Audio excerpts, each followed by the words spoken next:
Welcome back to the Sibling Group Chat. I'm Owen. And I'm Cassidy. And today we're back at it with the Odyssey review, episode 40. Whoop whoop. We didn't even plan that. What are we going to do about Halloween? Yeah, so Merry Christmas to everybody, by the way. Happy week of Christmas as you're listening to this. And as we're recording it, we're just going in order. So, we're going to talk about Halloween. It's the way it went. Yep, it's the way the We'll have something Christmas related coming out at the end of the week, I believe. Yeah, so. We'll talk about that later. But yeah, so this is the 40th episode of our show, but this is the 45th episode of Adventures in Odyssey. It originally aired on October 22nd, 1988. Pretty fitting time, I would say. Yeah. A lot more fitting than December. Yeah. And in this episode, kids all over Odyssey want to go out for Halloween, but Wit comes up with a better idea. And our themes are discernment, Halloween, and bringing light from darkness. Yeah, I'd just like to point out that that's actually not what happened. Wit didn't come up with the better idea. That's true. But yeah, so did you mention it's a lost episode? I don't think I did. It's a lost episode. Yes. Probably for good reason. Yes, you will very quickly find out why this is a lost episode. It takes about 2 sentences of the episode to figure it out. Chris's intro is great, though. Yeah, it's just Chris loves fall. Just Chris looking for her rake because she loves fall, but she's also kind of lost in her garage because it's not well organized. Which sounds about right. Yeah. And that's basically it. She loves raking, though. Raking her leaves. Yep. But so we get into it. We got this Mr. Renfield. Did you spell it R-E-N Field? Yeah, how else would you spell it? I don't know. Why does that matter? I'm just curious. And he dislikes Halloween, and he thinks that it's high time that the church takes a stand against Halloween. So I wasn't sure if he was actually on the elder board or if he had come to the elder board to get them to talk about this. I don't really think he's on it. I think he probably just came to the board, but Tom Riley is on the board. And apparently Wit is too, but didn't go to the meeting because he couldn't make it. Yeah. It was like a last minute thing. Yeah. I almost wonder if Tom is like the head elder because he did most of the talking, but maybe that was just so they could use a character that they used. Maybe. But he's going to the church board and he thinks it's time that they take a stand against Halloween because they need to condemn the witchcraft and demon worship of Halloween. That was in like the first minute of the episode. Which I get the point, but he's not wrong, but it was very abrupt. Yeah. And can I just say, we're most likely, whatever we say here, we are not making a huge stance on Halloween. We might talk about our opinions on Halloween, but you do you. That's honestly what the episode is about. In my opinion, anyway. We never celebrated it, so I don't know that we have a lot. Our stance is just that we don't do it, basically. Yeah. I don't really know that I have a strong... again, we'll get into this as we get on with the episode. I don't know that I really have a strong stance because, like you said, growing up, we never did anything, but I don't know if I'm really opposed to doing anything. It's not something I've fully explored for myself. So we're really just going to mostly talk about what the episode says about. But anyway, back to Mr. Renfield. He says that they should encourage everyone to do nothing, including going out for candy because of razor blades and drugs. Yeah. Again. He's like, we've all heard the stories about razor blades and apples and brownies. There's drugs in them. Again, I understand the point they're trying to make. I feel like they could have toned it down a little bit and still made their point. I think so, yeah. And he's already saying that he is going to do this as a parent, but he thinks the church needs to make the stand and challenge all the other parents to do the same thing. And I just noted here, I was like, the first minutes are already showing me why this was lost. It's just a little bit too over the top, in my opinion, of them. Yeah. Talking about. I would imagine that a large portion of their audience at the time would agree with the stance this episode takes, but it's still a bit on the nose, I think, for a show that wants to be relatively neutral in the Christian space. And also, it's mostly for kids too. Yeah, this is a very targeted to the parents episode. I feel like because and even in the episode, all these conclusions that the kids come to, they have adults leading them to those conclusions. So this is an episode that I don't think you would want your kids to listen to by themselves without you to discuss it with them. But that's about it. We all hear from the elder meeting, and then it closes by the pastor, who's still voiced by Chuck Bolte as he was in VBS Blues. He kind of says he agrees with Mr. Renfield in principle, but he also doesn't want the church to overreact. So he says they should just pray about it for now. But we find out soon in the next scene from Tom and Wit talking that he clearly preached a sermon on why they shouldn't celebrate Halloween. But it felt very sudden to go straight from the pastor saying, let's not overreact, to, well, the pastor preached about why we shouldn't celebrate Halloween. Yeah. Maybe he had a clear sign. Maybe he did. But Whit, and we find out he had missed the elder meeting, but he's talking to Tom Riley about the topic. Mm-hmm.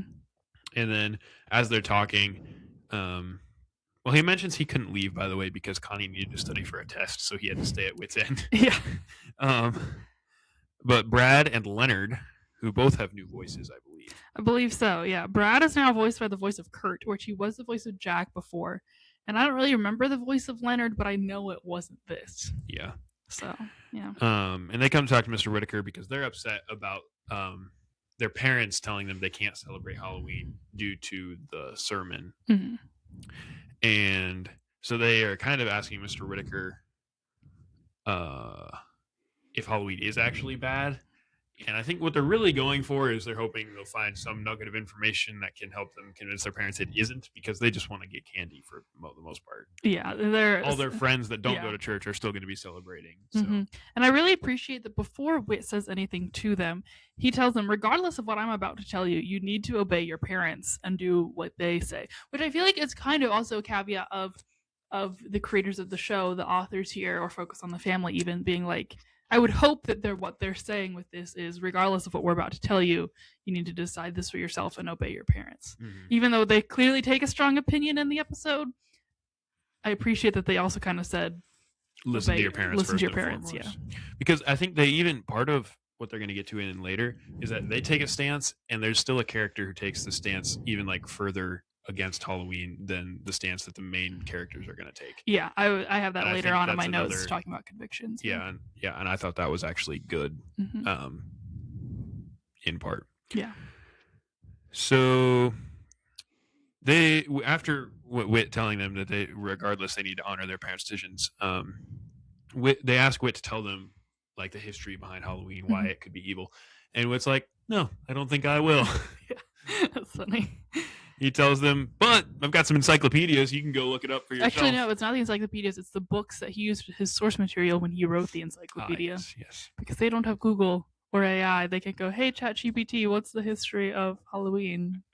Because this is the 80s. Right. They don't even have the internet. I do think it's kind of, I don't know, just kind of crazy to think about. Can you imagine writing an encyclopedia? Like, I'm sure that he wasn't the only one. Well, he wasn't single-handedly writing an encyclopedia, although he could. But, like, you know how long that would take, even if you were, say, working on one letter of an encyclopedia? Yeah. It'd take forever. Yeah. Anyway. Well, I mean, he's lived a long time. If anyone has time to do it, it's true. So they go up and start working on it, and then there's like a scene break there, and then Whit goes to check on them, see what they've learned. See what they've learned. And so, first of all, Brad leads off with basically saying it's kind of strange, like how much history there is about it, and some of the history itself is a little bit strange too. Which I think it's kind of a little funny. It's like, it's weird that there's so much history about a holiday, when in fact there should be history about every holiday, because there should be reasoning behind the holiday. Yeah. Which there is. Yeah. So actually, Brad, it's not strange. Yeah. So they learned that. They'd learned, or maybe even recognized that, well, they learned that the root of Halloween is Hallow, and they connected that and realized that Hallow or hallowed is mentioned in the Bible. Yeah. And figured out that means holy. He looked it up in the dictionary. Smart kid. So yeah, Halloween is the combining of the words Hallows Eve. And we got this really funny bit from Leonard and Brad. Like, what is Eve? It's like Christmas Eve. What's Christmas Eve? It's the night before Christmas. What's Hallows Eve? The night before Hallow! He says it so excited. So I'm now going to call it that forever. It's the night before Hallow. But what they actually learned that meant is that it's the day before All Saints' Day, which was a holy day, so it means the day before Holy Day, essentially.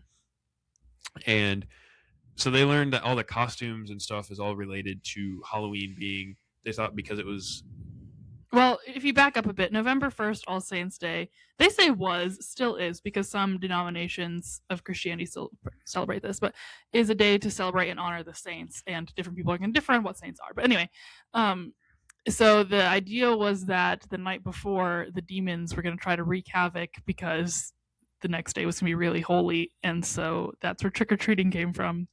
And people would dress up in costumes so the demons wouldn't recognize them. Yeah. And if there's anything else that you missed there, I would just go ahead and say it now because you tracked that whole history of it way better than I did. I feel like. Yeah. Well, I just really was curious to see what they were going to use as their reasoning for not celebrating Halloween, because while that is a good reason, I think there's a lot of different stances and reasonings people can use, and so, but that's the one they go with. So but All Saints Day is a real holiday. And Brad tells Mr. Whitaker like he's kind of disappointed because he was hoping to find something. They were hoping that they could find something that could help them convince their parents to let them still trick or treat. Yeah. And then he says understanding is better, even if it wasn't understanding it in the way they had hoped. Mm-hmm. But then he asks why they can't still celebrate it. Like, why can't they just celebrate it as a good day? Or ignore the evil stuff and celebrate it for good? And then he suggests a party to celebrate good things. And then he suggests like a Bible costume party, essentially. Yeah. Which Whit thinks is a great idea. Mm-hmm. He says you can have it here at Whit's End. Yep. Whit's End is really just Brad's creative space. Kids radio. That's what Whit's End is a creative space. Well, true, but I feel like Brad is doing a lot here. True. Yeah. And that's the end of that scene, basically. It goes forward to, I would assume, either the day of or the day before. Whit's talking to Connie, and Connie doesn't understand the big deal about not celebrating Halloween. Mm-hmm. And I think it's good here that while Whit asked her if she knows the history, she's like, yeah, Brad told it to me. He also sound like Brad like sat her down and was like, now listen here, Connie. He probably did to everybody. But I also appreciate here that while Whit kind of dissuades her from celebrating Halloween, he doesn't too much. Number one, because he's always let her do what she wanted, but he wants her to think about why she's doing it. But also, she's not a Christian, so she's not going to have the same conviction about it as they are, and Whit acknowledges that. Yeah, and I would say there's some people who have like basically no conviction. They just do it because everybody else does it. Yeah, which would kind of seem like Connie here. Yeah, and that honestly is true of some other like Christmas. People who don't celebrate it because of Jesus's birth still give presents and do other stuff just because that's what you do at the season. Yeah. Mm-hmm. And so I think that's part of it, and it seems like that would be Connie's reasoning. Yeah. But Whit says your gathering is just a good way to focus on the good on a day that is traditionally focused more on evil things. And then as they're talking, Mr. Renfield comes in to Whit's End, and Mr. Whitaker introduced him to Connie, but then Mr. Renfield says he came specifically to talk to Whit. Yeah. And he had come because he says that the party that's being planned at Whit's End is causing problems. And I couldn't tell. I think there's some other people in his camp, but he was kind of more talking personally anyway. He says causing problems because he's not going to let his kids go because he doesn't believe there should be like any kind of celebration in any way tied to Halloween, even if it's a non-Halloween not Halloween party. Just wait till Mr. Renfield finds out about trunk or treats. Right. I even mentioned something, said something funny about that, but yeah. Whit says, well, first of all, he makes it clear they're not celebrating Halloween. They're celebrating not Halloween. They're celebrating good things. They're celebrating God. But Mr. Renfield is still very unsure, and Whit encourages him to at least come see what they're doing. And Whit, I appreciate that he has a lot to say. Well, Mr. Renfield says that Whit is causing people to compromise on their convictions, and Whit is like, no, I'm not making anybody do anything. He doesn't. The best thing to do is allow each person to hold their own conviction and not to hold it against other people who have a different conviction. Like, obviously, he doesn't go out this far, but obviously talking about minor issues. Like, as long as it's not heretical, going against the foundations of the Bible, you can let people hold different convictions. For sure. And the right thing to do is to just exist together and not make a big deal about it. Yeah. I think it's, if you feel like strongly convicted for that, you should stand on your conviction. Yeah.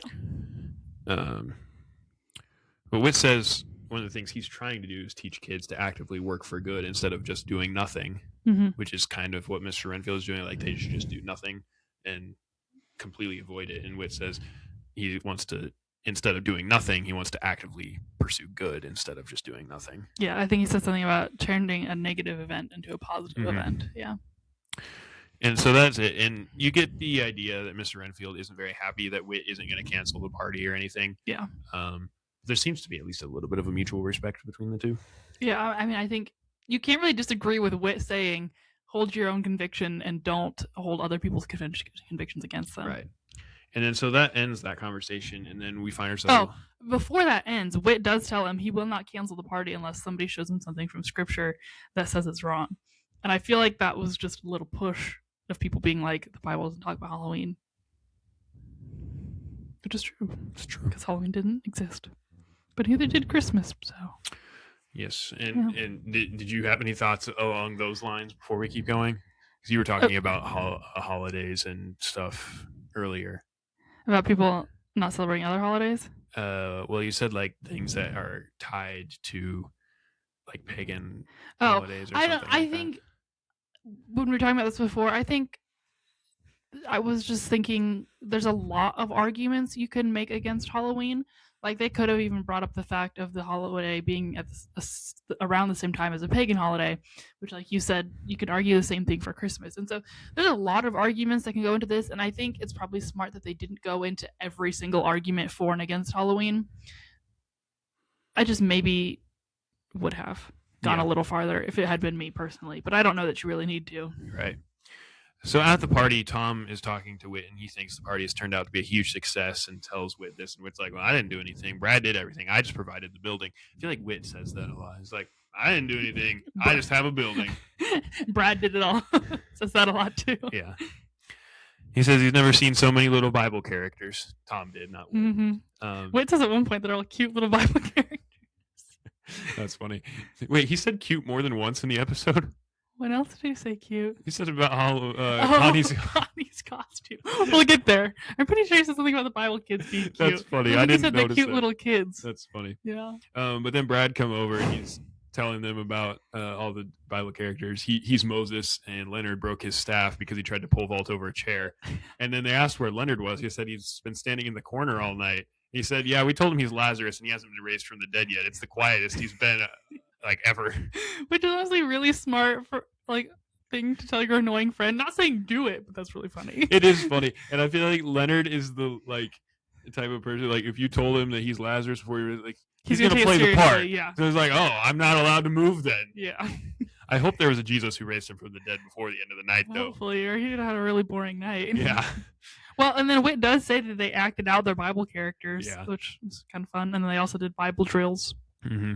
Which Benjamin was very good at, by the way. True. I was kind of hoping for a Benjamin appearance. That would be nice. The answer to this question is... the pastor was there, and I was a little bit caught off guard because when Mr. Renfield had come in before, I kind of got the impression the pastor was indifferent either way, so I wasn't really sure he was going to be at this party. I don't know if he personally was indifferent, but I think he was trying to hold an indifferent stance, like, as the church. That makes sense. But he was there, and he tells Mr. Whitaker he thinks it's been a success. Mm-hmm. And he says he's not surprised that Mr. Renfield never came. Yeah. And again, they're talking about everyone has to follow their own convictions. Yeah. And then the last thing we really hear from the party is Whit saying they're going to spend a time of singing and prayer. He wants everyone to get together in their families, and he's going to have them go around and say the reason why they love God. I think that's what Which sounds like odd wording, but I can kind of understand what he's going for, maybe. Yeah, I was at this point that I felt like they were pushing the turn this night to good a bit too far. Like, that's a good thing to do, but can you imagine trying to get a group of kids who've been playing all night to sit and talk about why they love God? I don't think it's going to work real well. Yeah, I can see your point. The intention is good. Yeah. It felt a little, I don't know. Yeah. But that's about it. Do you have anything else about the party that you needed to say? No, I think that was it on the party. Okay. Because then, the next week, Connie comes in. Sorry, I do have one more thing about the party. Okay. When he's explaining what they're going to do in this time of prayer, he reminds everyone that God is in control of everything, even Satan and the demons and spiritual horses. True that. Yeah. Which is something for everyone to remember in this context of Halloween. Mm-hmm. So the next week, Connie comes into work. I assume it's the next week. I got the impression that the Halloween was on a weekend. Yeah, so it always is. I feel like if Halloween is portrayed in any sort of media, it's on a weekend. Halloween can be on Tuesday, but you never see that. Yeah. It's not like Thanksgiving where it's always on a Thursday or something like that. The next week, Connie comes in for work, and she tells Whit that she wishes she hadn't gone out for Halloween for multiple reasons. First of all, the friends that she went out with, especially the boys, had been weird with their costumes and gross stuff. Witch costumes. Yeah. But she wore a Snow White costume. And Whit thinks that was cute. That's cute. That's cute. It was so weird. It was really weird. I was like, Okay, Mr. Whitaker. Interesting. But then another reason Connie is wishing she hadn't celebrated Halloween is because kids. Well, her mom was mad because kids had been coming for trick or treating all night, and her mom must have had some like boring candy because the kids weren't very happy with the candy he had. So apparently they just didn't take any, and so Connie had to eat it all, and she got a headache and. She said she thinks she had a cavity. I didn't know cavities could just form like that. I was assuming she was going to say toothache because that makes more sense. Yeah. Makes me think of the Berenstain Bears. More gooey gums. He does have a cavity there, though. He does. Because he's had too many gooey gums. Lots of gooey gums. Anyway. And because he doesn't want to treat oatmeal chewies. I always wanted to try an oatmeal chewy. I want to know what it entails. What about a gooey gum? No, it's never. It seems more like a gumdrop. Yeah. Doesn't strike me. Anyway. Anybody watch the Berenstain Bears show? Watch the Berenstain Bears show. Comment below. Yeah, I guess that about does it for the episode. I feel like. I think that's it. It seems like it was lost because their stance wasn't. Are you finishing the episode, or are you moving on to final thoughts? Because we have to talk about Chris. Oh yeah, we have to talk about Chris. The only thing I got from her outro is just basically make sure that what we were doing is to follow Jesus. Oh, she's still raking. I just want to point out she's still raking, and then she starts jumping in her leaves while she's reading the credits. Chris loves fall. We finished listening to this. It's like, Chris just loves a pumpkin spice latte. Yeah. Yeah. But yeah, moving into final thoughts. Overall, they had a lot of good things to say. I felt like they got the good stuff out there. Obviously, the night has bad origins, but people need to hold to their own convictions. However, for talking that impartially, they went really far one way. Yeah, and I feel like it's not that they necessarily went. Well, they didn't really address you can go do it because there's not a whole lot to address on that. Where if you think it's fine, just have fun, I guess. Yeah. But I felt like they were overly detailed in how they explained the anti-Halloween perspective. Maybe I don't know if that makes sense. You know what I'm trying to say? Like we went too far into the history of Halloween? No, the history was good. It was especially good. The beginning. He was like, I don't know, maybe not. Oh, his descriptions were like witchcraft and demons. Yeah, and I think he could have made the point without. I don't know. What do you think? I think those are the valid concerns. I suppose, yeah. I don't know. I just felt like at times it was really impartial and you can go either way. But then with the way they did the party, I felt like it was very much pushing celebrate good things on that night. Well, I think that's a good thing. Regardless of if you think trick-or-treating and all that stuff is good, you should not be celebrating evil. You should always be celebrating good. Well, yeah. I think, but I don't know. They could have gone heavily towards it's okay to celebrate it. Or they could have gone heavily towards don't do anything at all. They went very heavily down the celebrate not Halloween on Halloween. And I don't know. I felt like at times they were trying to be really impartial and at times they weren't. Yeah. I would say overall I can understand why it was lost, but it's not a horrible episode. I just wouldn't I wouldn't have wanted me as a child to listen to this by myself, I guess. Yeah, I could see parents having problems with it. Even if they agreed with the content of it, they'd have problems with it being addressed in a children's show that your kids should be able to listen to just on their own. Yeah. It was kind of pushing an agenda, I guess. Yeah. I almost would have said this episode, and obviously it's lost, so they probably didn't take the time to think about it as much, but maybe should have had maybe listen with your parents warning before. Yeah. But it is hard because it's not a scary episode. It's not scary. It's just they should have a controversy warning. Maybe controversial opinions that you might want to talk through with your parents. Yeah. So yeah, Halloween is a controversial subject. So overall, I guess they handled it well. Just maybe they didn't need to handle it. Mm-hmm. Yeah. Yeah. I guess that does it. Yeah, that's it. You know what next week's is? I do. Let me see here. Next week, we are back in Album 3 with the episode The Shepherd and the Giant. The Imagination Station Prototype Part 3! Good times. Yes, so we will get to that next week. Yes.